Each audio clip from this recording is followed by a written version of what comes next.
Monday Night Football, not a sexy one. I feel sorry for Joe Buck and Troy Aikman on this one. It is a Cowboys game, so at least they're getting their wish on that. Cooper Rush going to face the New York Giants, the 2-0 New York Giants. And I want to talk about this game, not because it's an exciting game to me, but I wanted to talk about it because what are the New York Giants? Is this a team I'm buying into? They're 1-point favorites at home against this Cowboys team with a backup quarterback. And respect to Cooper Rush, because we dissed on him hard last week. We said the Bengals were an easy victory. That didn't happen. Still question marks on the Bengals, what they are, but that's another story for a different day. The Giants 2-0, beat the Titans in week 1, beat the Panthers in week 2. Are they a pretender, Kyle, or a contender? Well, they're not a contender. That is 100% sure. They are not a contender. If that makes them a pretender, then so be it. But they are not a contender. There's only 5 0-2 teams in the NFL, and 2 of them happen to lose to the Giants. And that's probably how you end up going 0-2, is by losing to the New York Giants, whom I said after week 6 of last year, need no more evidence. Joe Judge needs to go. Daniel Jones needs to go. The GM Gettleman needs to go. No more evidence is necessary. It's a failed experiment. It was failed when they took Saquon Barkley over Josh Allen, when they took Andrew Thomas, who's actually pretty good now, I will say. No disrespect to Andrew Thomas, but took him over Justin Herbert and over those 3 offensive tackles who were available. It was a failed experiment when they took Kadarius Toney. Like just failure all over the place for the New York Giants. And there was they should have cleared house, and they did clear house. And the only thing they kept was Daniel Jones. I understand if this is a transition year from Daniel Jones, and obviously they declined his 5th-year option. So even they don't see Daniel Jones as the long-term future. And that's totally okay. I just think that they are in a rebuild and they will regress to the mean. Whether that mean is 6 wins, 7 wins, are they tanking? Are they not tanking? Not 100% sure, but at least they're not as bad as they used to be. And those 2 victories against one team that's ass and one team that the Titans are on their way to being ass. Those 2 teams are not great, but they're victories nonetheless. And they got an incredible performance from Saquon in week 1. So good on the New York Giants. They're not contenders, but you should not buy any stock in the New York Giants. If you own any stock in the New York Giants, 1, why? 2, sell. And there is a cool storyline going into week 3 that Joe Buck and Troy Aikman can sell us in front of in front of your televisions on Monday Night Football. Daboll, though, 2-0. What's the grade on him so far? Well, the offense has looked respectable, and I don't know exactly how much of that is Daboll or whether it's a Saquon or whatever else it was going to be. But this year is like the first year of a college football coach. Whatever happens, you're going to get a pass. You're looking for the next quarterback after Daniel Jones. I mean, I thought Tyrod Taylor would come in. Would they have been 2-0 if they had Joe Judge still?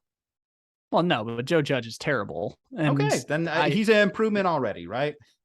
Yeah, he's an improvement already, but that's like Nathaniel Hackett being an improvement over Vic Fangio. Sometimes the difference is I don't know if that's for sure. I don't know. Either way, you're screwed. But you're. Yeah. Okay. Well, he's an improvement, and I think the prospect of Daboll coming in was people looked at Daniel Jones, and let's piece apart what Daniel Jones is. What really does he bring this team? Is he an excellent arm talent? No. I've seen him throw the ball deep a couple times, but he's not particularly great at it. He doesn't excel at it. He's athletic, right? We started to learn that he has a little bit of wills. Vanilla Vic, they call them. But is he as talented of a runner as Lamar, Josh Allen, some of the other better running quarterbacks around the league? No, he's a tick below those guys for sure. But the fact that he did have wills was a surprise. Is he accurate? I don't think he's really accurate. I mean, you look at some of the best, more accurate passers around the league. He doesn't seem to be most accurate. Is he a great decision maker? Does he not turn over the ball? No, he's terrible at that. That's been his worst quality since he's been in the NFL. So with that said, he's all told like a D+ quarterback. So you got a D+ quarterback to a 2-0 record, and I think that's good and respectable. But the points, I mean, they're not putting up a terrible amount of points, right? I think they put up like 20 points in the first game.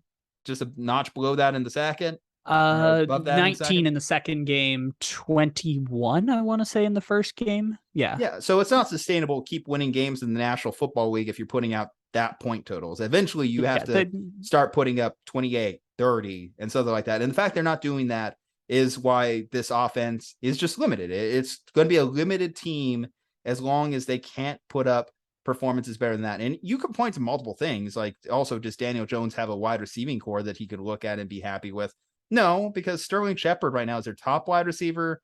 Richie James Jr. is getting some love. You mentioned Kadarius Toney. The Giants aren't ready to give up on Toney, but he's injured, so that sucks. So we don't really know what he is to evaluate him right now. Wan'Dale Robinson's hurt, and Kenny Golladay just quit on them. So one of the worst contracts in the NFL. Kenny Golladay just quit on them. But one positive you can say, their defense. Now, if they could just figure out this offense, their defense gives you hope if you're a Giants fan, because you're looking and seeing what Dexter Lawrence is bringing to your team. You're looking at what Kayvon Thibodeau is bringing to your team. You know, these are guys that you can build around and start being a little bit like, okay, you know, we might have something here.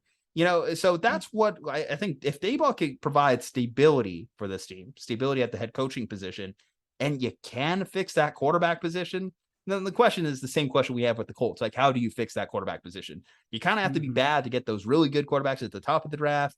And the market for veteran quarterbacks, who's out there? Who can you grab right now? It's not really a lot of names that come out are sexy picks. Well, they have Tyrod Taylor right now, but the Giants should be looking at rookie. That's what they should be looking at when it comes to the draft. But you need to be bad. And right now they're in a position where, you know, fortunately, depending on how you look at it, if you're a Giants fan, you're just happy you're getting wins. This might turn into one of those random 7-8 win teams this year that you're like, they're not good enough to be a playoff team, but they're kind of caught in the middle. They may get some cheapy wins by being in the NFC East, and that's going to maybe hurt them overall. But if they could just build on that defense, while this core group is still there, they may have one of those quick turnaround championship windows on hand. It's just going to come down to what they do with the quarterback position, you know? Let's start with the NFC East before we talk about a championship window for the Giants, because it can happen quick, though. You know, we recognize it can happen quick. Like the Niners, they were starting to build with that defense. They're putting pieces together there. They got Jimmy, which at least stabilized their quarterback position, and they were ready to win, right? You look at the Bengals, they were starting to put pieces together.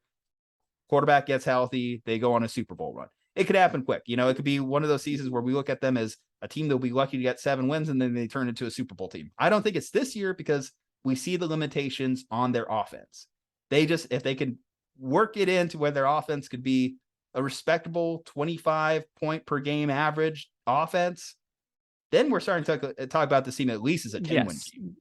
You are correct. The only pause I have is that saying the New York Giants could build a Super Bowl window is like in our entire lifetime saying the Detroit Lions can build a Super Bowl window, which is like they can. We just always have to pause before we say it. We only pause because of the recent history, and I understand there's been changes at the ownership position.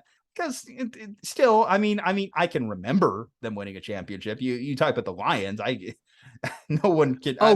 You are correct. They just, my dad can't remember the Lions winning a championship. But that's just 60 years of the Lions. I'm saying that the Giants are that, but it's only been 10 years. So because it's been recent, we think they can turn it around. But I don't think, anyways, I don't think the Giants are going to be great. Also, going back to what you said before, Daniel Jones is 5th year Marcus Mariota. That's the best example I can give you for what Daniel Jones is at this point. Is 5th year Marcus Mariota, the year he got benched by the Titans and then signed with the Raiders as a backup. That's what Daniel Jones is. And that's okay. Like the transitional phase, that's what's going on. The Giants are in a rebuilding phase. I'm looking at their schedule and trying to see what's the game where they get totally pantsed and exposed. Probably Baltimore comes up in 3 weeks. That's probably the game where they get totally exposed. They play they played the Packers, but it's in London. So maybe that one, but the Giants have a remarkably easy schedule this year, so they might end up winning a lot of games. They play the AFC South and the Seahawks and the Bears, and they play Washington and the Cowboys twice. And are they going to be our 7th seed wild card? Is that going to happen this year? We're all going to be shocked by No, it? because no matter how easy your strength of schedule is, you can't fix death. You can't fix bad. Like, no matter how easy your strength of schedule is, you can't fix death. And the New York Giants are dead men walking. But good on them for barely beating the Panthers. Good on them for pulling that one off and doing it with basically Marcus Mariota as their quarterback. The Giants are in a really interesting place, but they have a very easy schedule. Fortunately, the Eagles will win the NFC East, so no concern there. And they will probably be right around where Washington is, which is the New York Giants are a team that can win games because they are playing against other bad teams. And if I told you that the Texans were favored against the Giants, you probably wouldn't be super shocked. Can't wait till the offseason when Lamar Jackson refuses to play on the franchise tag and New York Giants fans go crazy for that trade to happen. What do you think, Kyle? You ready for that one? I would never wish New York Giants upon anyone, so I wouldn't wish that upon Lamar Jackson ever. But apparently our friend Blake Jude wants Will Levis to end up on the Giants because he wants him and Wan'Dale Robinson together and believes in the Giants in the way that you do. So I'm just betting on history. Believe, but come on.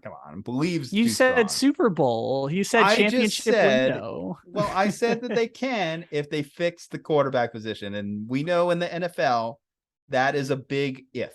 That is a this is our aggregation. That is a monumental if in the NFL. Yeah, this is the aggregation. New York Homer Juju Talk Sports says New York Giants have possible Super Bowl window in the future. Wow, New York Homer. I got all the Bay on my background here, man. Come on, I even got Boston. You think this Boston logo will fly in New York? New York Homer believes in the Giants, who, again, my favorite stat in the world. You could take the 4 leading receivers on the Giants last year, and they had less yards of offense than Jamar Chase. It's the most amazing stat I've ever seen.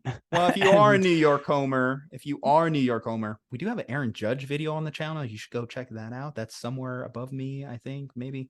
Anyway, you should check that out. That's on our channel as well. Historic season. We want to talk about it. Forget about it, right?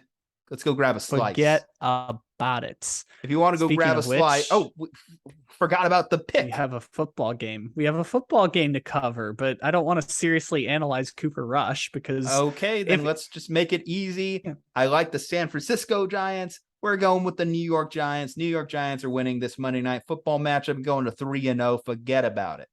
Kyle, if you want analysis of the Dallas Cowboys, go watch 2020 Cowboys tape. It's basically the exact same team post Dak Prescott injury. And I'm picking them to beat the Giants. All right. They are favored. They are favored in the game.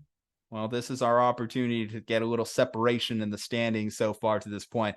All righty, guys. What are you picking for this Monday Night Football contest? Are you picking the Giants? Are you picking the Cowboys? Are you picking either Troy Aikman or Joe Buck to fall asleep in the announcer booth? Let us know below in the comments. Leave a like on this video. Subscribe to this channel from Juju Talk Sports, and Kyle Ledbetter. Stay safe, happy, healthy. We'll see you on the next one.